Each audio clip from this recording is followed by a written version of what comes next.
The grand rival, the joke that broke protocol. Clash of Cultures. Galactic Empire had ruled the stars for thousands of years. Its ships filled the skies. Its armies crushed rebellion wherever it rose. Alien nobles spoke of it as eternal, unshakable, destined to reign forever. And at the center of its pride stood the grand throne hall, a chamber built to break the spirit of any visitor. Columns of black stone rose like mountains, crowned with fire that burned without smoke. The floor was polished crystal, reflecting the figures above like water. At the end of the hall, high upon stairs, sat the emperor himself, wrapped in robes of living silk, crowned with a diadem that glowed like a captured sun. His court stretched on both sides, rows of nobles, warriors, and servants. They whispered of the new species arriving today, humans, a young race barely known. The nobles expected awe, trembling, and desperate words of loyalty. Because no one had ever entered this hall without fear, the doors opened with a deep groan, echoing like thunder across the chamber. In walked the human delegation, 10 soldiers and 1 commander. Their boots struck the floor in rhythm, steady, not hurried, not hesitant. Their uniforms were plain compared to the jeweled armor of the Empire, their eyes sharp, curious, unafraid. The emperor leaned forward on his throne, his voice smooth as oil. "Welcome, humans, to the Eternal Empire," he said. "You stand before the throne that has been 100 worlds. You stand before destiny." The nobles leaned closer, eager to see the humans bow. But then something strange happened, something no one expected. The humans looked at the emperor, at the towering pillars, at the golden crown. And then they burst into laughter. It was not nervous laughter, not the laughter of fools. It was genuine, deep, unstoppable laughter that rolled across the grand hall. Their commander even wiped tears from his eyes, struggling to breathe. The sound echoed through the crystal floor and the high roof. The nobles gasped, their voices rising in outrage, insult. One hissed, mockery, shouted another. Warriors gripped their blades, ready to strike. But the humans only laughed harder, their voices cutting through fear like knives. The emperor raised one hand, and silence fell like a hammer. Only the faint chuckles of the humans remained. "You find my hell amusing," the emperor said slowly, his voice like thunder. The human commander took a step forward, his smile calm. "Yes," he said. "It looks less like a throne of power and more like a costume party." The court erupted in shock, nobles shrieking, some standing in fury. Never had such words been spoken in this place. Never had anyone dared. The emperor's eyes narrowed, his voice low. "Explain." The commander's smile did not fade, his voice steady. "Where we come from, the strongest do not need crowns of fire or ropes of gold. Strength proves itself in action, not in decoration." The nobles jeered, their voices like a storm. But among them was also unease, whispers moving like shadows. They had seen the humans walk without fear, laugh without hesitation. The first cracks of doubt appeared, though none would admit it. The emperor leaned back, his gaze sharp, his mind turning, because in all his reign, he had never seen laughter in his throne hall. Fear, yes. Obedience, yes. Even silent hatred, yes. But never laughter, never mockery, never joy in the face of power. He knew in that moment that humans were not like the others, and that made them dangerous. The court broke into debate, arguments rising, some demanding punishment, others demanding tests. The humans stood calmly, hands at their sides, exchanging amused glances. One soldier whispered to another, and both chuckled again. This unsettled the nobles even more than the first laughter, because what kind of species jokes? Inside the jaws of an empire, that night, across the empire, the story spread like fire. Humans laughed in the emperor's hall. The whisper said, no, not laughed, mocked, ridiculed, defied with smiles. Others corrected. Some called them fools who would be destroyed. Others wondered how they could laugh at such power. But one truth spread faster than rumor: the humans were different. The next day, the emperor summoned the humans again. This time he did not sit on the throne. but stood on the first step. You see weakness in display, he said. Yet this empire was built on fear. Fear keeps order. Fear makes loyalty. The human commander shook his head, his voice calm. No, fear makes silence, not loyalty. And silence always breaks. The court gasped again. Nobles glaring, soldiers shifting. But the humans stood unshaken, their words carrying the weight of history. Because humanity had known empires before, kings who demanded worship, tyrants who demanded silence, dictators who wore crowns of blood instead of gold. And through it all, humanity learned to laugh. They laughed at tyrants' speeches. They mocked their uniforms. They told jokes in the shadows, turning fear into courage, even on battlefields. Soldiers cracked jokes in the mud. They made humor their weapon, their shield, their fire. To humans, laughter was not weakness, it was defiance made simple. The aliens could not understand, for their empire was built on silence. Obedience passed down like chains.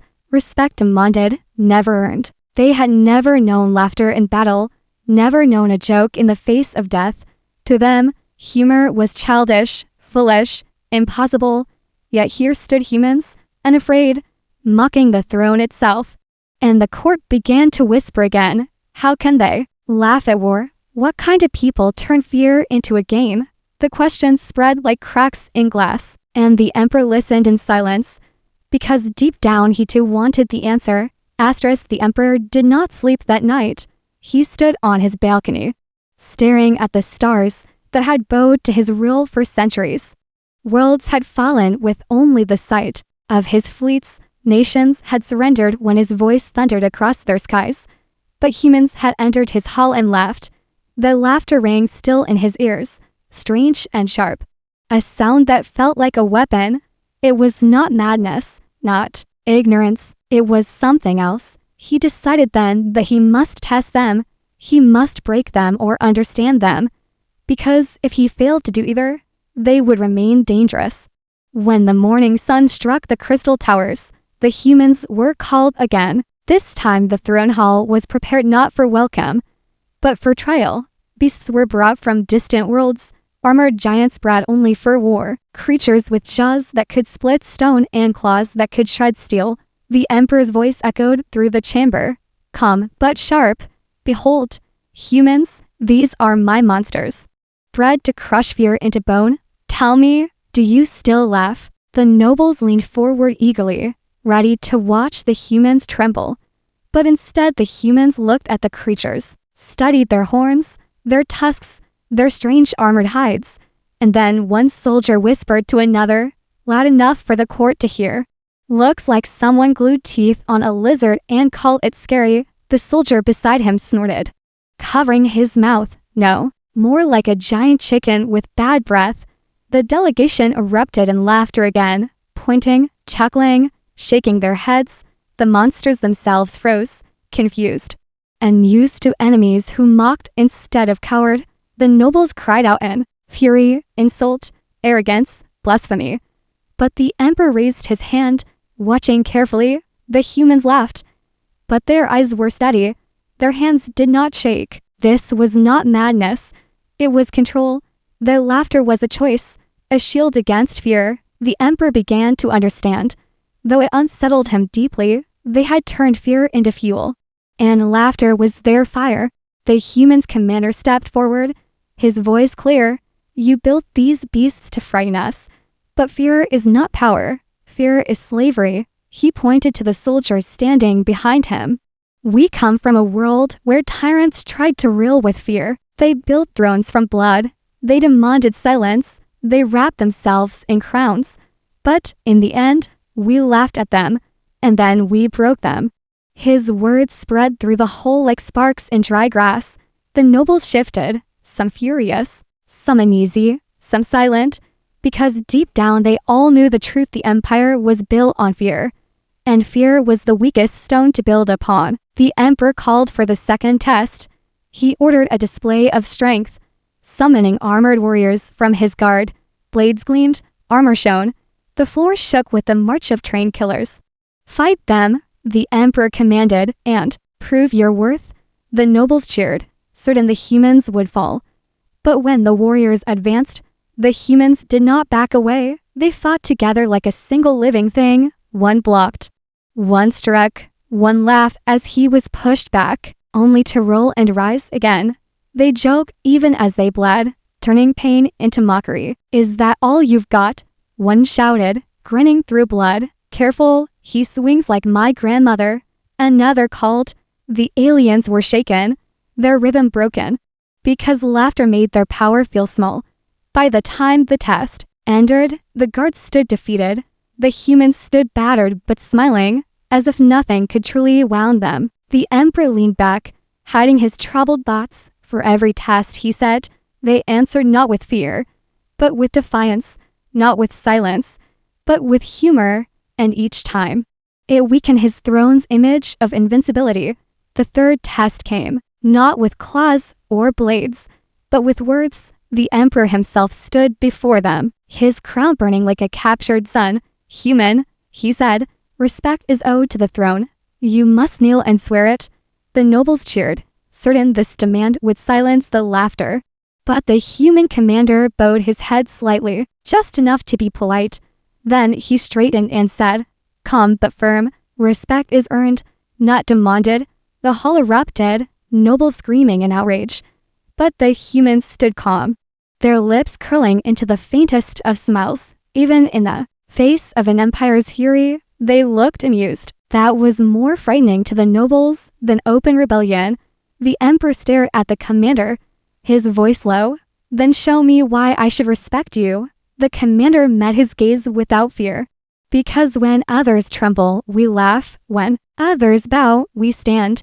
When others break, we build. Your empire believes fear is strength. But fear is brittle. Laughter is steel. You cannot rule us, because you cannot make us afraid. The emperor fell silent, the weight of the words pressing heavy on his chest. He had built an empire from silence and obedience. But here was a species that shattered silence with laughter, that refused obedience with jokes and smiles, and he realized that they could not be ruled, only respected. The final trial ended not with combat, but with realization. The nobles whispered furiously, their voices a storm of disbelief. But the younger cadets in the court, the servants, the workers, they looked at the humans with new eyes. Eyes that no longer saw fools, but a strength unlike any they had known. The emperor raised his hand, and silence returned. His voice carried through the hall, heavy, thoughtful, unwilling but honest. These humans cannot be broken. Their laughter is their shield, their spirit their weapon, and their defiance their crown. Let it be known across the empire, they will not kneel, and for that, they will be treated not as subjects, but as equals. Gasps spread through the court. Some cried out in rage, others in awe, but the decision was made. The emperor had spoken. The humans bowed slightly in respect, but their smiles remained, for they knew they had not just survived, they had won, not with armies, not with fleets, not with blades, but with laughter. As they left the hall, their footsteps steady, their chuckles soft, the nobles whispered, they laughed at the throne itself. The story spread across the stars, faster than any order, faster than any fleet. Humans met the empire, and they laughed, the whisper said, and when they laughed, the throne trembled. It became a legend, a warning, and a promise. Never underestimate humans, for even in the face of empires, they laugh. And a species that laughs at fear is a species that can never be enslaved.